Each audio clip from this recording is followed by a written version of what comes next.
कालीपूर्च समयुक्तमायाकूलोपदेशतः प्रणवार्थप्रबोधिन्यो नमामि गुरुपादिके श्रीगुरुभ्यो नमः क्रीं मात्रे नमः नमः सदसे Namaskaram to one and all. Today I am shooting from a different location, so no Ambal picture, nothing. And we are continuing on with the persecution document of Nityananda. In the meanwhile, one more thing has come up. That is, we are going to dissect the video that was uploaded yesterday night on July 7th. Very soon we will do that. That is a video interview from Ranjita, taken by one of the daughters of Janardhan Sharma. So we are going to take that up as well very soon. And here we saw till this portion, that is his training by spiritual leaders of the community, and we saw how he absolutely does not know any scriptures whatsoever and no knowledge of claimable knowledge of any kind of spiritual training is available to Nityananda. We saw how that worked. Now the next paragraph is very funny.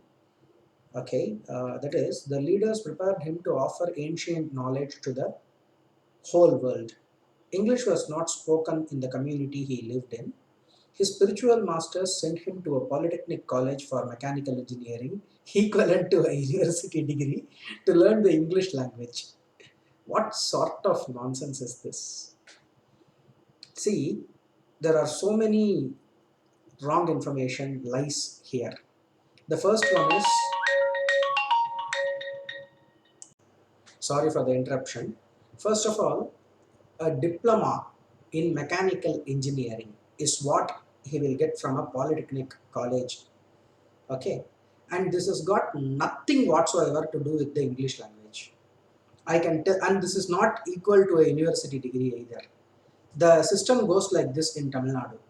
That is, you can finish your 10th standard, which is the very basic SSLC degree.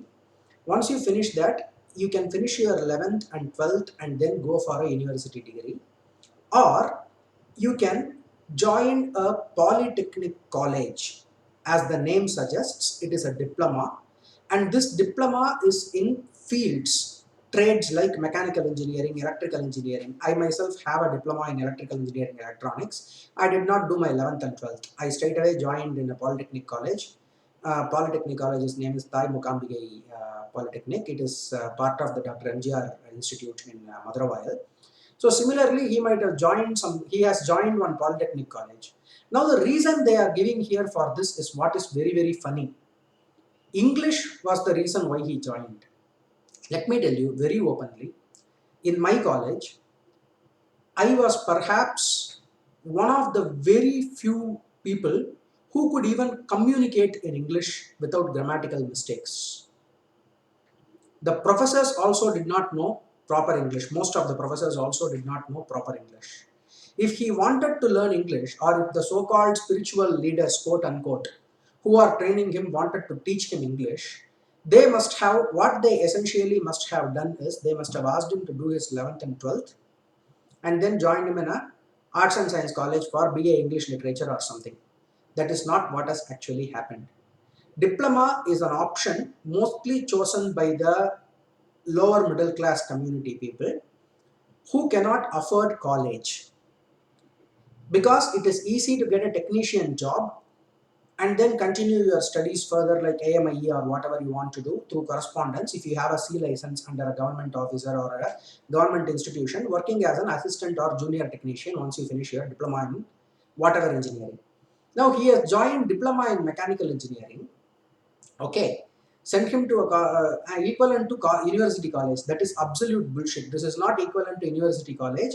This is just an interim. This is just a kind of a child of a college and a school, and there is absolutely no intention whatever to learn English. When he joined this college, he simply joined it as any normal child would. I am again and again pointing this out because this whole mythos that has been constructed around Nityananda, like from the childhood itself, he has been groomed to be something great. So many people foretold this. So many people took him as a disciple. So many people recognized him. This kind of mythos is what is being built up here, and I am absolutely against that mythos because of two reasons. First reason is this is an absolute lie. They are bold-faced lying, pathetic liars. Second reason is that this kind of a build-up is what makes people get attracted to him, and that must not exist because none of this is true once again. So they are interrelated reasons why I am specifically dissecting whatever is being told here about his early life. We will continue to do that. His spiritual leaders wanted him to prepare to offer the knowledge to the whole world. This is not for English language. He just joined it like I did for getting a job, as simple as that.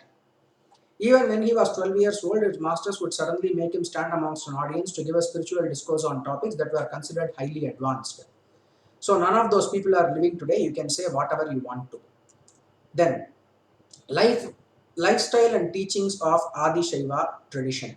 Page number 16. Towards the end of the page number 16, they are starting. Non-violence. Living with the truth of you are conscious, you cannot be violated by anything, based on which being established in a true non-violence with the self, with every being, and with the world.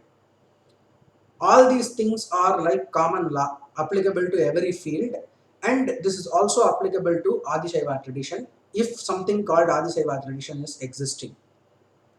And as I already told you in the last video and all of the almost every video I am repeating this, there is no separate Adi Shaiva tradition in Hinduism. There is Saivism, there is Tamil Nadu Saivism, Saiva Siddhanta is there, and that is just an offshoot of the Advaitic Saivism which is existing in Sanatana Dharma from the time of Shankara. When Shankara himself established Saivism, it was established with Advaita.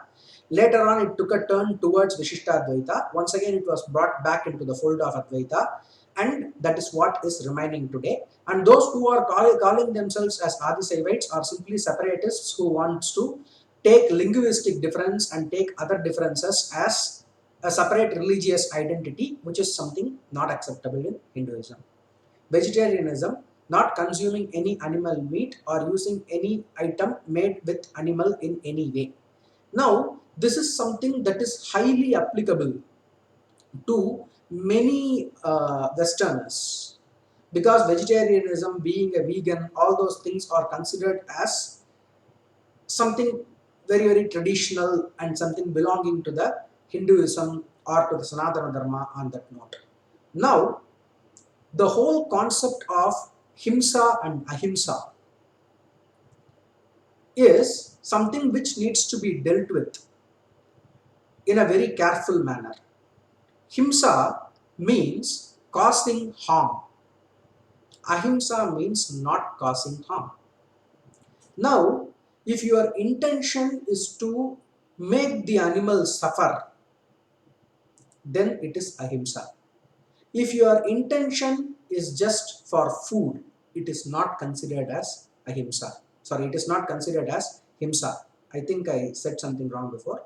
If you are only approaching the animal to cause it harm, to make it suffer, to cause pain, it is himsa. If you are approaching it for food, then it is not himsa. So ahimsa has got nothing to do with vegetarianism. First thing. Second thing is, choosing your food based on your lifestyle is what has been advised. And if due to medical reasons or if due to your lifestyle, if you are consuming non-veg food, absolutely fine. There are so many families belonging to the Saivite lore which do not follow a vegetarian diet. They are still doing Shiva Puja. They are still connected to the Adinams. However, due to spiritual reasons, for spiritual growth, they are advised not to consume meat. Why is this very specific? There is a whole theory behind that as to how animals having lower beings having lower consciousness, beings having higher consciousness, and how the higher consciousness animals, which are like moving beings, they should not be eaten. That is a whole different topic altogether. Then, worship of nature and living beings. Loving nature and animals, extension of oneself, not cutting the trees, revering the worship of plants, animals, trees, and nature. This is common to the entire Hinduism. I do not know what they are pointing out here as special, Adisevik lore. The diet is completely organic, natural, without pesticides or genetically modified products.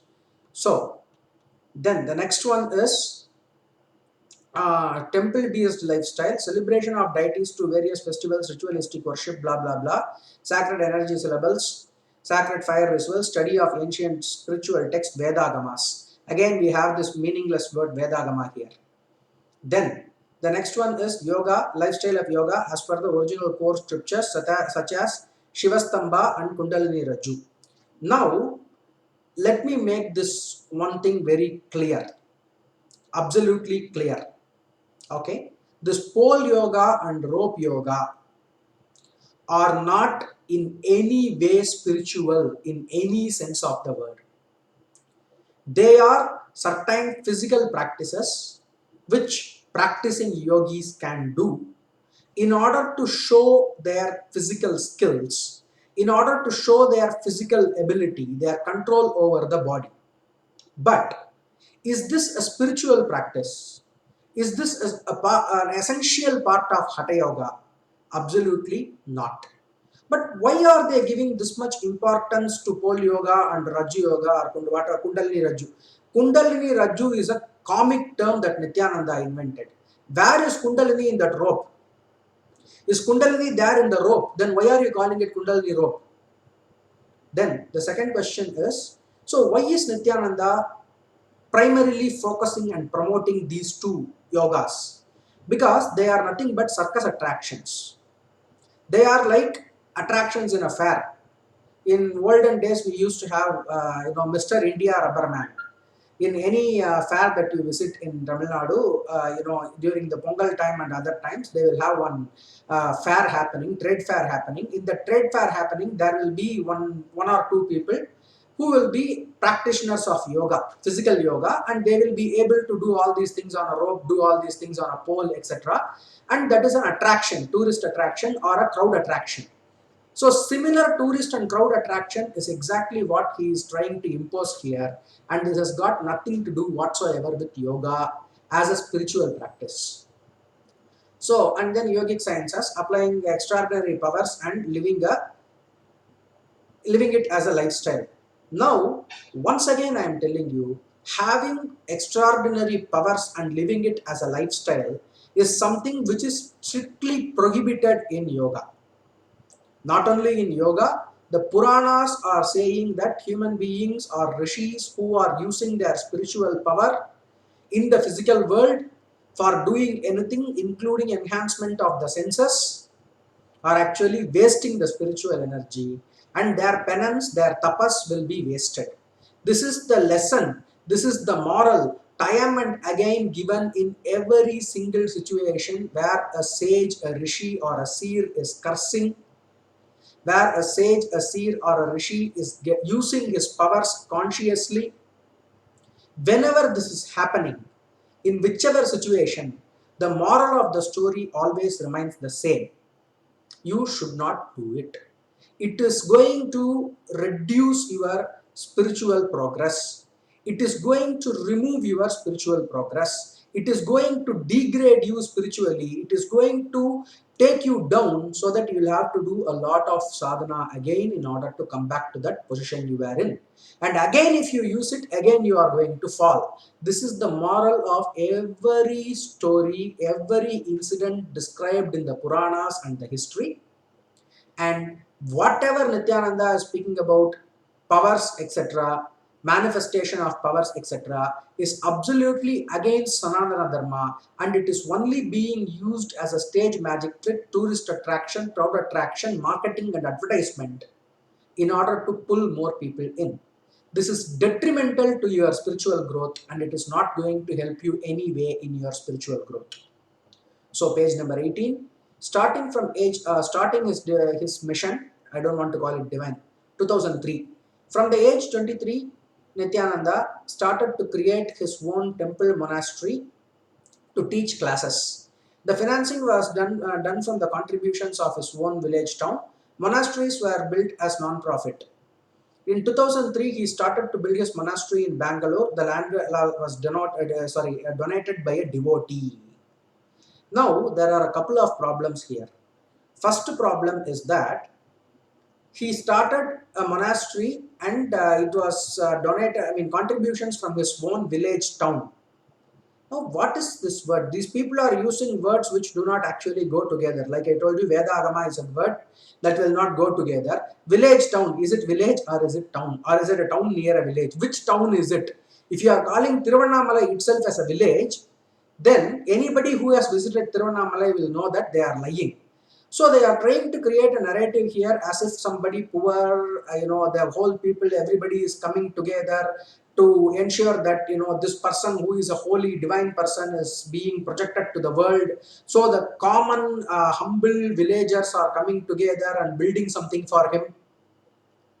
Then, if that is true, then why did he start the monastery in Bangalore? Why did he not continue in Tiruvannamalai? Tiruvannamalai is the holy land. Tiruvannamalai is the center for so many yogis, so many ashrams, and he moved to Bangalore simply because he did not want much competition. He knows that his goods will not sell that much in Tiruvannamalai, so he moved to Bangalore, and that too on a land donated by somebody from the Chettiar community, and not that land, I'm sorry, and the land next to it. And then the banyan tree land that is already in case right now, it is already in legal dispute right now. So, in the mere spreading to 5 years of public life spreading to the 33 countries, in 2007 there was only 5 years since Nityananda started his mission. In the mere 5 years, he has already reached the hearts of millions of people across 33 countries. And then there are some documents given from various people. Okay, see, please understand this thing very, very clearly. That is, anybody who is claiming to be spiritual in India, who has left their normal life to do something full-time in spirituality, you will get recognition. Depending on the amount of PR that you are able to do, and depending on your own speaking talents and other things, people will appreciate your skill and people will be willing to support you.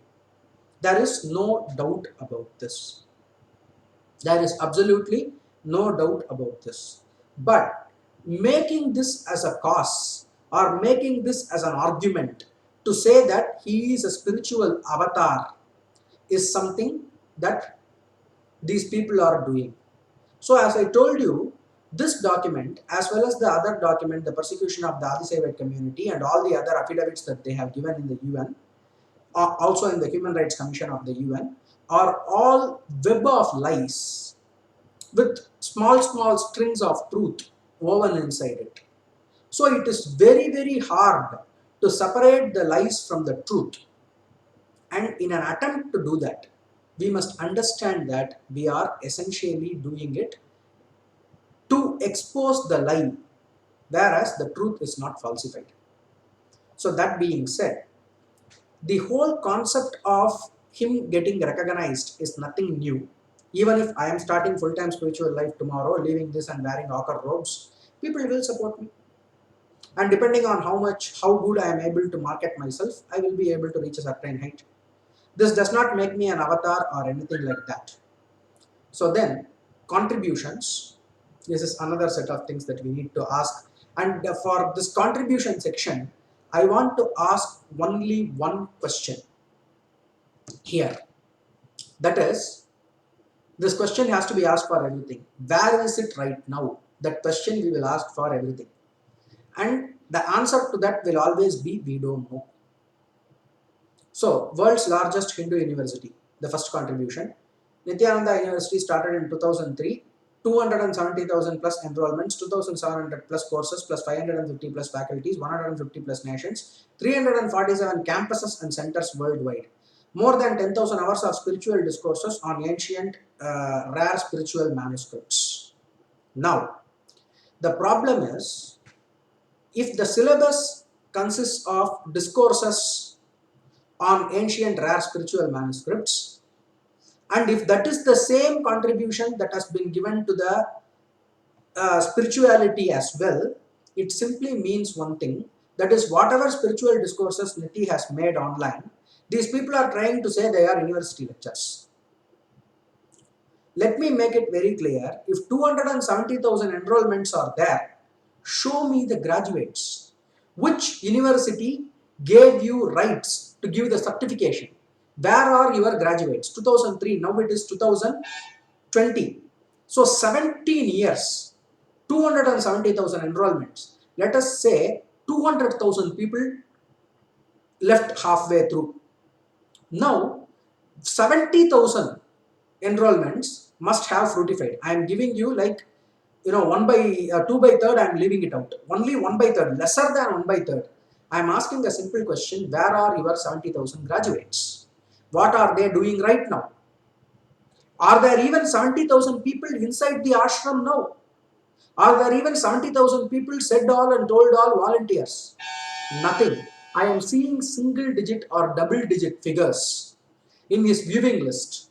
I am seeing single digit or double digit figures enrolling for the programs that he is conducting here in India. And whatever online programs they are conducting, they are simply bolstering up the numbers, they are simply inflating the numbers to show a better picture than it actually is. And that is absolutely nonsense, and that shows that this did not happen. The world's largest Hindu university did not happen. And I remember him making a promise to Rajiv Malhotra 4 or 5 years back, I suppose, that he is going to publish the Agama scriptures, like, some 3 crore, 4 crore pages are there, something like that. That has never come out so far. Those are just empty words that he told in front of Rajiv Malhotra in order to get his support, or in order to justify the support that Rajiv Malhotra is already giving to Nityananda, and he simply played along. Nothing came out of it. That is the third point. We will come to that. Primary school with the highest ratio of underage children appearing and clearing high school graduation. Niti Gurukul started October 2nd, 2006, revival of ancient Adisevite Guru disciple spiritual education tradition. 2018, recognized as a primary school with the highest ratio of underage children appearing for high school graduation under the IGCSE EdExcel syllabus. 2018, awarded Leadership in Education, 12th World Education Summit in 2018, New Delhi. Stress-free education based on learning through divine lights of the third eye, where academic excellence is natural consequential byproduct. Lifestyle of yoga and expression of yogic powers, awakening of the third eye. Now, this is the problem. I have already interviewed Janardhan Ji's younger daughter. That interview, Kalpalata's interview, is available on the channel. You can go and watch it. And let me make it very, very clear. When you are saying primary education, high school, graduation, when you are saying all of these words, there is only one problem. You got the certificate, you got the permission for primary education under IGCSE syllabus. Now, IGCSE syllabus is, IGCSE recognition can even be given for homeschooling. There are many Anglo-Indian schools that are doing it. There are many schools which are teaching other language medium like French or German. They are getting that. That is an international certification. And if you are an ashram, if you are having an ashram in Tamil Nadu, in India, in Bangalore, wherever, why is the government not recognized you as a normal school? What is your problem? That is my first basic question. State Board of Education Tamil Nadu or Matriculation Board of Education Tamil Nadu, which existed in 2006, did not recognize. Or State Board of Education in Karnataka or the CBSE Central Board of Education did not recognize. The recognition that they got was given for all sorts of schools which do not come under the normal curriculum. They are teaching some other special curriculum and they will be getting this certification. If this is the case, then you have no claim and you have no platform to compete and show that your children or your students are equal to other students, which Kalpalata actually told on our interview. That is not so. In fact, when the when the Delhi public school came in, when the teachers from the Delhi public school came in to teach children of the Gujarat Gurukul, they found that they are unable to take the secondary education, that is unable to take the syllabus for the secondary education. They are unable to teach these children for the secondary education, and they have to fall back on the primary education to teach them the basics, even to read and write, even to understand basic math. Now, there is a gap between high school graduation and primary education. That is till 5th standard, till 5th class, it is primary education. From 5th class to 10th class, it is high school graduation. Now, if you are calling this as a primary school, okay, which is till 5th class, then what is the recognition that you have from 6th class to 10th class? How can these children simply appear for 10th class, which is your high school graduation? And where is this highest ratio of high school graduation coming from? This highest ratio of graduation is coming from what is called as private exam. Private exam means you have failed your 10th standard, for example. Normally, this is what private exams means outside. Outside this sitting, what it means in the real world is this. You have failed your 10th standard exam, public exam. You will go to a tutorial and you will write as a private individual, not representing any school. That is exactly what the children have done, and I do not know how many people came out of it, what is the enrollment and what is the attrition rate. Those statistics we need to look into, but I am 100% sure there are 10 unsatisfied parents for every child that is currently under this education system. That much I can assure. Then the learning through divine insights of the third eye is absolute bullshit, because of one simple reason. Your third eye is for divine knowledge, and by learning the divine knowledge, saying that you will know algebra, chemistry, physics and zoology is absolute nonsense. Whatever has to be in the outside world, whatever apara vidya or whatever whatever laukika vidya has to be learned for the situation, for the current world scenario, that has to be learned in that method. There is no exception to that. All the other organizations like Chinmaya Mission or like Dayananda Saraswati Vidyashram, all of these spiritual organizations in India, they have their own excellent top-notch schools. Top-notch schools teaching spirituality as spirituality and teaching normal, laukika, normal materialistic education as materialistic education. Shankara Vidyalaya, all these schools, they are teaching education separately under the CBSE syllabus or under the matriculation syllabus, whichever legal legit certification they are able to acquire from the government using qualified teachers and qualified administrators. And they are teaching Veda and other things separately. None of these people have claimed that our children are spiritual, so they don't need normal education. And end of the day, what happened inside that school is that all of these children were forced to sit hours and hours together, trying to manifest their third eye power, trying to manifest their reading, and finally used for used for the purpose of marketing, making calls for selling the programs, and what is that causing happening, whatever names they had for that. That is exactly what the children were used for. Actually, these are many of these topics we have already spoken a lot, but still we are speaking about them again because it is coming in the context of this document, and I am still a long way to go. Anyways, I will not be skipping any portion because each portion of this is a comprehensive compodium, is a comprehensive set of lies that Nityananda has told, and reviewing them gives me the opportunity to categorically say why each of the topics in this particular document is not true. So I am going to go through the whole list. Hopefully people will be patient with me to watch all the videos, and after the 1 month gap I have come back. So I request all my viewers to once again start sharing it. In case people did not know that the videos have started back up, please let them know and please continue with the viewership. That is exactly what I am looking for. That is the purpose of all that I am doing. So that being said, we will end this video. Once again, thank you for subscribing to the Dharma Daily channel, which is another offshoot of what I do here. So thankfully I am able to get more subscribers there. Thank you so much. And also, as far as this channel is concerned, please share a little bit more. Take it to the important people in the society, thought makers in the society, who are either disinterested or who are indifferent towards this very specific problem of a con man who is shaming India in front of the entire world. Thank you so much. गच्छन्योरा वृणीमहे गातुं यज्ञाय गातुं यज्ञपतये दैवी स्वस्तिरस्तु नः स्वस्तिर्मानुषेभ्यः ऊर्ध्वञ्जिगादिवेशं अस्मद्धिपते सञ्चतुष्पते ॐ शान्तिः शान्तिः शान्तिः नमः सदसे।